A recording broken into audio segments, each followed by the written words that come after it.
ఇక varicose veins నుండి విముక్తి పొందండి. ఎవిస్ వాస్కులర్ సెంటర్ ఇప్పుడు మన కేపీహెచ్పీలో గ్రాండ్ ఓపెనింగ్ ఏప్రిల్ 4వ తేదీన. నమస్తే, welcome to Suman TV.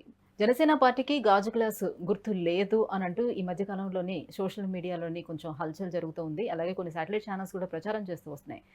Already election commission గాజు గ్లాస్ గుర్తుని అలోగేట్ చేసినప్పటికీ కూడా ఎందుకు ఇటువంటి ప్రచారం జరుగుతుంది? ఈ అంశంపై మాట్లాడేందుకు మనతో పాటు ఉన్నారు ప్రముఖ రాజకీయ విశ్లేషకులు చందు శ్రీనివాస్ గారు. Hello sir. సార్, మళ్ళీ జనసేన పార్టీ మళ్ళీ ఎప్పటికప్పుడు వార్తల్లో నిలబడుతూనే ఉంటుంది ఏదో ఒక ఇష్యూతో. సో ఇప్పుడు గాజు గ్లాస్ గుర్తు అసలు జనసేన పార్టీకి లేదు అంటూ ఒక ప్రచారం జరుగుతుంది. ఎందుకు ఇలా చేస్తున్నారు? ఎందుకు ప్రజల్లో ఈ అభద్రతా భావాన్ని కలుగ చేస్తున్నారు జన సైనికుల్లో? అధికార పార్టీకి కొద్దిగా ఒక రకంగా పవన్ కళ్యాణ్ గారు అతని స్పీచెస్ కావచ్చు, అతని ఇది కావచ్చు, ఆయన కంట్రోల్ చేయడానికి కావచ్చు, కేడర్లో అయోమయం గురి చేయడానికి కావచ్చు. మొదటి నుంచి కూడా మన తెలంగాణ ఎలక్షన్లో కూడా చూసాం, గుర్తు లేదు గాజు గ్లాస్తో ఎలా వెళ్తారన్నారు. ఇక్కడ ఆల్రెడీ అదే గ్లాస్ గుర్తుతో పోటీ చేశారు.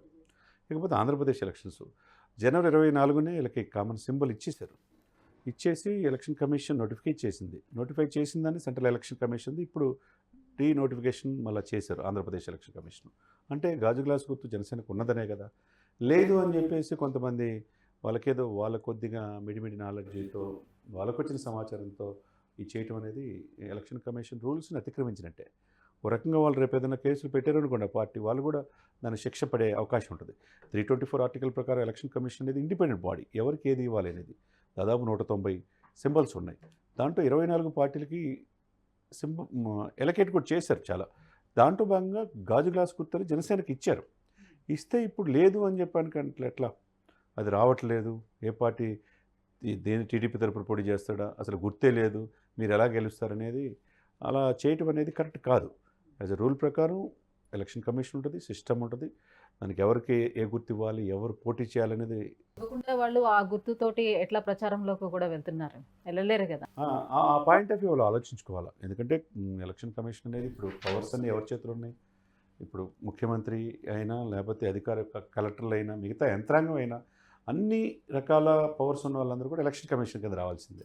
నిన్నగాక మొన్న 4 ఎస్పీలని 3 కలెక్టర్లు మార్చారు. ఎవరైతే ఆరోపణలు ఎదుర్కొని అధికార పార్టీకి తొత్తుగా వ్యవహరిస్తున్నారనేది ప్రతిపక్షాలు ఆరోపించి, అది ఆరోపణలు రుజువైతే కనుక డెఫినెట్గా వాళ్ళు మార్చి ఎలక్షన్ డ్యూటీకి దూరంగా పెట్టే అవకాశం ఉంది. అదేవిధంగా లూప్ లైన్లో ఉన్న ఆఫీసర్స్ అందరిని కూడా తీసుకొచ్చి ఎలక్షన్ వాళ్ళ కెరీర్లో ఎవరైతే సమర్థవంతమైన పార్టీకి కానీ ఎవరికి ప్రలోభాలకు లొంగని వ్యక్తులు, నిజాయితీపరులైన ఆఫీసర్లని ఎలక్షన్ కమిషన్ అపాయింట్ చేస్తుంది.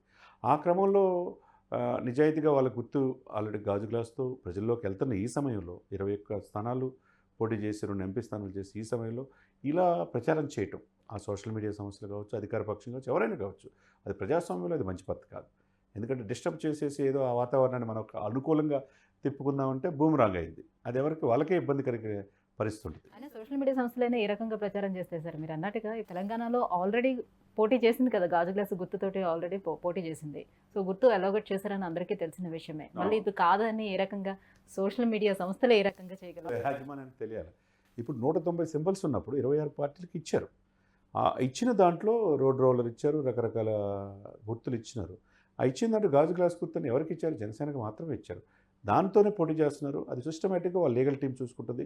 నిన్న కూడా ఒక టీవీ ఛానల్లో సాంబశివ ప్రతాప్ గారని senior advocate, legal cell, Janasena legal cell chairman కూడా క్లారిటీగా చెప్పాడు.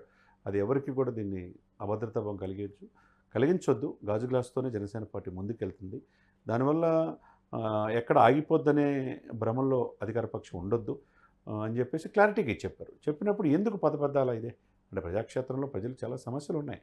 ఆ సమస్యలు రెక్టిఫై చేయాల్సిన బాధ్యత సోషల్ మీడియా, శాటిలైట్ ఛానల్స్ ఉన్నది. అంతేగాని ఒక పార్టీని దాని ఎదుగుదలని, దాన్ని ఆదిలోనే దాన్ని తొక్కేయాలని చూసి దాన్ని ఎలాగైనా డిఫేమ్ చేయాలనుకుంటే అది ప్రజలు దాన్ని విశ్వసించరు. దానివల్ల వాళ్ళు ఆయా మీడియాల్లో ఈ ప్రచారం చేసే వాళ్ళకి ఇబ్బందికరమైన పరిస్థితులు ఏర్పడతాయనేది డెఫినెట్గా జరుగుతుంది అనమాట. అంటే ఎందుకు చేస్తున్నారు, ఎవరు చేస్తున్నారు అన్నట్టే దాని వెనక అధికార పక్షం అనుబంధంగా సోషల్ మీడియాలో చాలా ఛానల్స్ ఉన్నాయి. ఆ ఛానల్స్ అన్నీ కూడా ఎవరెవరు చేస్తున్నారు అనేది చాలా క్లారిటీగా ఉంటుంది. ఆ ఛానల్లో వాళ్ళ యొక్క విధి ఏంటి, దాని రూల్స్ ఏంటి, ఇదే ఉందా సమస్య, ఇంకేం సమస్యలు లేవా? గాజు గ్లాస్ గుర్తు లేదు, పవన్ కళ్యాణ్ పిఠాపురంలో ఆయనే గెలవలేడు, గతంలో 2 స్థానాల్లో పోటీ చేశాడు, గెలవలేదు, ఇప్పుడు పిఠాపురంలోనే గెలవలేడు అని చెప్పి రకరకాల ప్రయత్నాలు చేస్తున్నారు. చివరికైతే ఎన్ని సెగ్మెంట్స్లో 3 మండలాల్లో నలుగురు ఎమ్మెల్యేలు బాధ్యత అప్పచెప్పి, ఒక మిథున్ రెడ్డి ఒక ఎంపీని అప్పచెప్పి, ఒకవైపు ముద్రగడ గారిని అప్పచెప్పి రకరకాలుగా పారామీటర్స్లో చివరికి ఈవీఎంలో కూడా నకిలీ ఈవీఎంలు కూడా సృష్టించి నిన్న పట్టుకున్నట్టుగా తెలుస్తుంది. ఏదేమైనా కానీ ఇటువంటి వాతావరణం మంచి పద్ధతి కాదు. ఎలక్షన్ కమిషన్ వాళ్ళ రూల్ ప్రకారం వాళ్ళు వెళ్తారు కాబట్టి వాళ్ళు ఎవరికి ఏ గుర్తించాలో వాళ్ళు ఎలకేట్ చేస్తారు. ఆ గుర్తు ప్రకారం ఆ పార్టీలు ముందుకెళ్తాయి. అందరికన్నా తక్కువ స్థానాల్లో పోటీ చేస్తున్నటువంటి జనసేనపై ఎందుకు ఇంత రాజకీయ కుట్ర జరుగుతుంది? అనేక పార్టీలకి వాళ్ళ గుర్తులు కేటాయించినప్పుడు దాంట్లో భాగంగా గాజు గ్లాస్ గుర్తు జనసేనకి ఇచ్చినప్పుడు అది క్లారిటీగా అర్థమవుతుంది కదా. జీవో ఇచ్చారు కదా, నోటిఫై చేశారు కదా ఎలక్షన్ కమిషను. జనవరి 24న కేటాయించినప్పుడు ఎలక్షన్స్ నోటిఫికేషన్ అయిపోయింది. నెక్స్ట్ మంత్ 13th ఎలక్షన్ జరుగుతున్నాయి. జూన్ 4th రిజల్ట్ వస్తుంది. ఈ సమయంలో ఇటువంటి అయోమయ పరిస్థితులకి ప్రజల్లో గందరగోళ పరిస్థితులు తీసుకురావడం అనేది అది మంచి పద్ధతి కాదు. వాళ్ళకైనా రియలైజేషన్ అవ్వాలి. ప్రజాస్వామ్యంలో ఎవరైనా పోటీ చేయొచ్చు, ఏ సింబల్తోనే పోటీ చేయొచ్చు. అది గాజు గ్లాస్ అని చెప్పేసి గత ఎలక్షన్స్లోనూ ఉంది, తెలంగాణ ఎలక్షన్స్లో ఉంది. రేపు జరగబోయే నెక్స్ట్ మంత్ 13th జరగబోయే ఆంధ్రప్రదేశ్ ఎలక్షన్లో కూడా ఆ గ్లాస్తోనే ఎంపీ ఎమ్మెల్యేలు అభ్యర్థులు పోటీ చేయబోతున్నారు.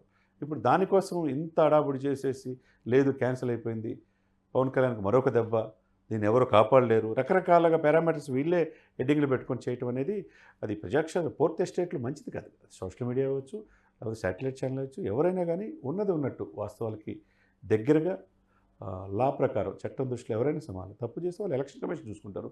మీరే మీ చేతుల్లోనే తీసుకొచ్చి మీరే ఏదో ఎలక్షన్ కమిషన్ లాగా మీరే నిర్ణేతలాగా మాట్లాడటం అనేది అది మంచి పద్ధతి కాదు. ప్రజలకు మనం అకౌంటబిలిటీ ఉండాలి. ప్రజలు ఏమనుకుంటున్నారో తెలియజేయాలి. కానీ ఇలాంటి ప్రచారాలని ఇకనైనా మానుకుంటే వాళ్ళకే మంచిది.